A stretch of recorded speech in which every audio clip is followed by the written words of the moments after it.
Hello students, real numbers के NCERT के second exercise का पहला क्वेश्चन है proof that root 5 is an irrational number. हमें प्रूफ करना है कि रूट 5 जो होता है वो एक इरेशनल नंबर होता है और इसको प्रूफ करने के लिए हम लोग एक स्पेशल मेथड अप्लाई करते हैं जिसका नाम होता है कंट्राडिक्शन मेथड।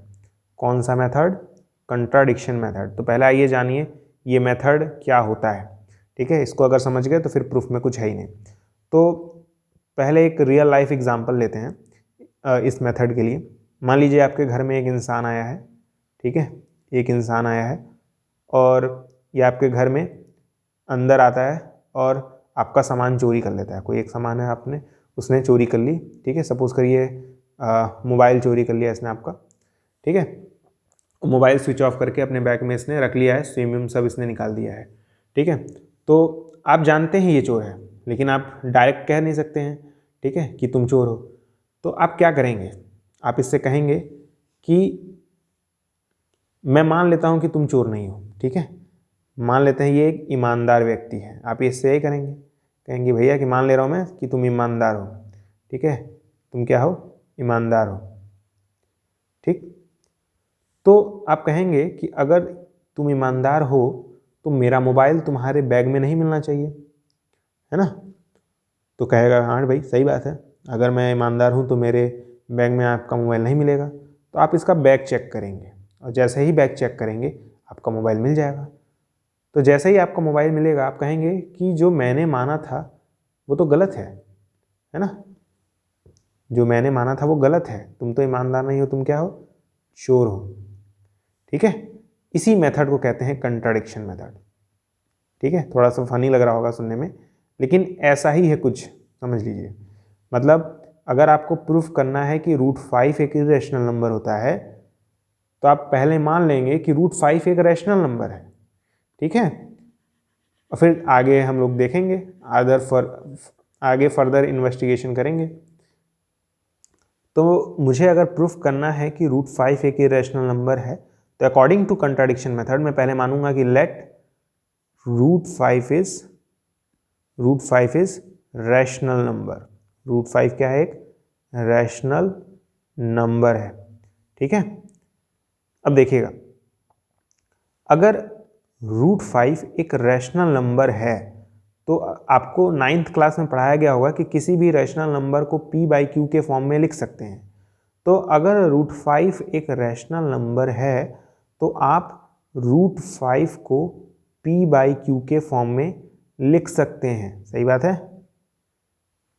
और ये जो p और q है ये कोप्राइम होने चाहिए, p and q are coprime. Coprime मतलब क्या होता है?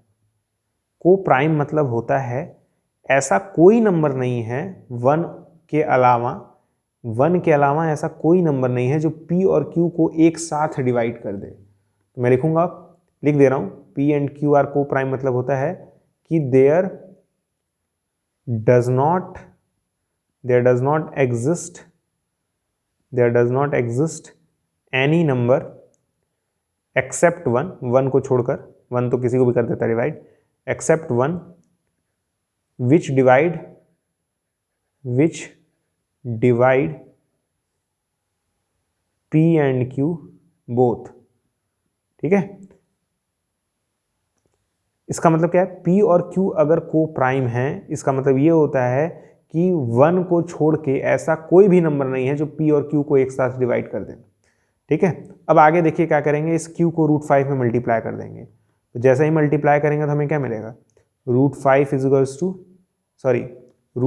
q, है ना।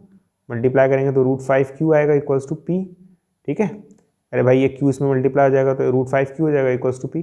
अब दोनों ही साइड स्क्वायर कर देंगे, ठीक है। तो यहाँ पे मैं लिख रहा हूँ स्क्वायरिंग बोथ साइड, दोनों साइड स्क्वायर कर देंगे, ठीक है, स्क्वायरिंग बोथ साइड। तो ये रूट 5q का स्क्वायर हो जाएगा इक्वल्स टू p का स्क्वायर हो जाएगा। रूट 5q का स्क्वायर क्या जाएगा? बताइए, रूट 5 का स्क्वायर करेंगे 5 आ जाएगा, रूट हट जाता है। q का स्क्वायर करेंगे तो q का स्क्वायर आ जाएगा इक्वल्स टू p स्क्वायर, ठीक है। तो आप देख सकते हैं हमें मिला 5q square equal to p square, ठीक है। तो इसका मतलब ये होता है कि ये जो 5 है वो p स्क्वायर को डिवाइड कर रहा है, अब आप सोचेंगे कैसे आपको पता? अरे पता है ना, देखिए कैसे। आप जानते हैं इस 5 को मैं इस 5 को p के नीचे ला सकता हूँ, तो ये हो जाएगा q square equals to p square by 5, ठीक है। तो इस तरीके से आप समझ सकते हैं कि जो 5 है वो p स्क्वायर को डिवाइड कर रहा है। तो यहाँ पे मैं लिख दे रहा हूँ 5 डिवाइड्स p स्क्वायर, ठीक है। 5 जो है वो p स्क्वायर को डिवाइड करेगा। अगर 5 p स्क्वायर को डिवाइड करेगा तो 5 p को भी डिवाइड करेगा, 5 डिवाइड p, 5 जो है वो p को भी डिवाइड करेगा, ठीक है। तो 5 p स्क्वायर को डिवाइड कर रहा है तो मुझे मालूम चला 5 p को भी डिवाइड करेगा। सही बात है, ये लाइन बहुत इंपॉर्टेंट है, हमें यही एक लाना था कि 5 जो है वो p को डिवाइड कर रहा है, ठीक है। अब देखिएगा, अब मैं क्या करूंगा, late p equals to 5x, मैं p को 5x के इक्वल मान लूंगा और इस वाले इक्वेशन में पुट कर दूंगा, ठीक है। इसको इक्वेशन 1 मान लिया जाए। मैं लिखूंगा let p equals to 5x and put inside equation 1, ठीक है, 1 के अंदर रख देंगे। तो इक्वेशन 1 क्या है, ठीक है। आप एक काम करिए, इक्वेशन 1 नीचे वाले को मानिए, ठीक है, इसको इक्वेशन 1 मानिए। तो इक्वेशन 1 क्या है, 5q square equals to p square है, p स्क्वायर मतलब 5x का स्क्वायर, क्योंकि p की जगह 5x रखना है। बात समझ आ रहा है? इस इक्वेशन के अंदर मुझे p की जगह 5x रखना है, तो ये मैंने लिखा। फिर p स्क्वायर मतलब 5x का स्क्वायर, 5x का स्क्वायर तो आप ओपन कर सकते हैं, ठीक है। तो ये जाएगा 5q स्क्वायर इक्वल्स टू 5 का स्क्वायर 25 होता है, x का स्क्वायर करेंगे तो x स्क्वायर आएगा। ये 5 इस 25 को 5 टाइम्स में डिवाइड कर देगा, तो मिलेगा q square is equal to 5x square, ठीक है। अब आप चाहें तो इस 5 को अगर नीचे लेके आएंगे तो क्या हो जाएगा, q square by 5 equals to x square, और इसका मतलब 5q स्क्वायर को डिवाइड कर रहा है, 5q स्क्वायर को डिवाइड कर रहा है। सही बात है, तो मैं लिखूंगा आगे 5 divide q square, 5 divide q square, ठीक है। इस लाइन का मतलब क्या है कि ये जो 5 है वो q स्क्वायर को डिवाइड कर रहा है। अभी मैंने बताया जैसे यहाँ पे जो था वो 5p स्क्वायर को डिवाइड कर रहा था, और यहाँ पे क्या हो रहा है, 5q स्क्वायर को डिवाइड कर रहा है, ठीक है। अगर 5q स्क्वायर को डिवाइड कर रहा है तो 5 q को भी डिवाइड करेगा, 5 डिवाइड q, ठीक है, 5 डिवाइड q ऑल्सो। और ये एक और लाइन है जो हमें मिली है, ठीक है। तो आपको मिला क्या कि 5p को भी डिवाइड कर रहा है, 5q को भी डिवाइड कर रहा है। और आपने शुरू में क्या माना था कि ऐसा कोई भी नंबर नहीं है जो p और q को एक साथ डिवाइड कर दे, लेकिन आ क्या रहा है कि 5p को भी डिवाइड कर रहा है, 5q को भी डिवाइड कर रहा है, दोनों को डिवाइड कर रहा है। तो ये तो गलत है ना, तो हम लोग लिखेंगे विच इज कंट्राडिक्शन। गलत मतलब कंट्राडिक्शन, विच इज कंट्राडिक्शन, ठीक है।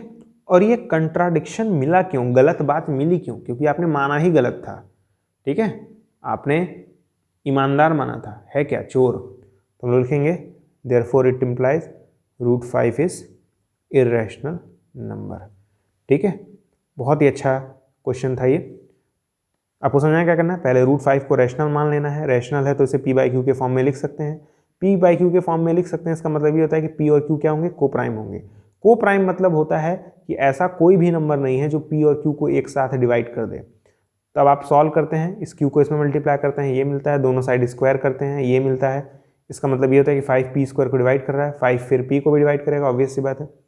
फिर आप इस p के जगह 5x मान लेते हैं, ठीक है। तो फिर आप सॉल्व करते हैं तो आपको मिलता है q square is equal to 5x square. इसका मतलब ये होगा कि 5q स्क्वायर को डिवाइड कर रहा है, ठीक है। अगर 5q स्क्वायर को डिवाइड कर रहा है इसका मतलब 5q को भी डिवाइड करेगा, तो 5p को भी कर रहा है, 5q को भी डिवाइड कर रहा है, मतलब आपको एक ऐसा नंबर मिल गया जो दोनों को डिवाइड कर रहा है, जो कि गलत है। गलत इसलिए है क्योंकि आपने माना ही गलत था, इसलिए √5 एक रैशनल नंबर होगा, ठीक है। उम्मीद करता हूँ आपको आज का वीडियो समझ में आ गया होगा। अगर आपको पूरे एक्सरसाइज का सोल्यूशन वीडियो चाहिए तो प्लेलिस्ट में जाके देख लीजिएगा। कोई डाउट है तो कमेंट बॉक्स या फिर टेलीग्राम में पूछ लीजिएगा। आज की वीडियो में इतना ही, मिलते हैं अगली वीडियो में, तब तक के लिए गुड बाय।